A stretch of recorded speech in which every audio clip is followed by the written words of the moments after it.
Hello mga kapatol, ngayong araw nga po pala ay mag-uulam tayo ng talabos ng kamote dahil nga walang-wala talaga kami ngayon at hirap na hirap sa buhay. Huy, bagoong laang ang partner natin sa talabos ng kamote. Ganito ho sa amin, talagang masarap to talaga kapag kumain sa umagahan kapag ganito kasimple ang ulam.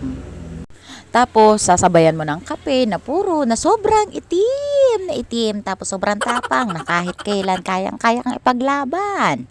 Tapos, syempre, yung mga plato, stainless, na tudong tagal. Parang kahit na may asawa at anak ka na talaga namang buhay pa rin si stainless na plato. Aba, kapag naabutan mo tong ganitong plato ay mag-asawa ka na, please laang.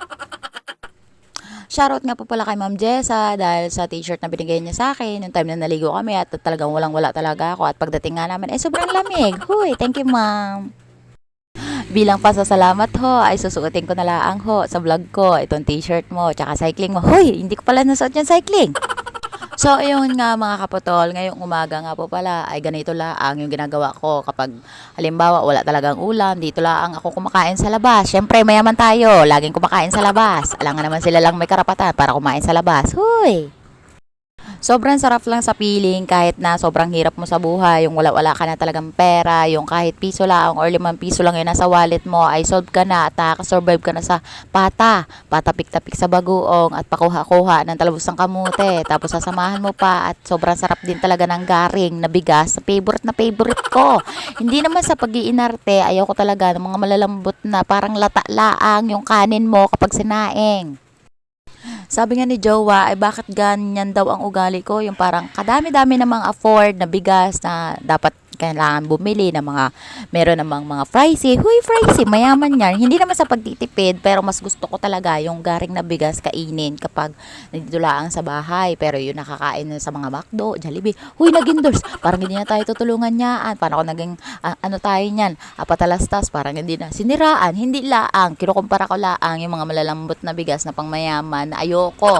Kasi talaga nag stay lang talaga ako sa mahirap tapos garing. Uy, ang drama na natin ng OA na na kahit sobrang hirap ng buhay mo ay hindi ka pa rin magpipiling at mag-iinarte sa buhay dahil ang pag-iinarte at pagmamaganda ay hindi na nakakatulong sa ganitong panahon.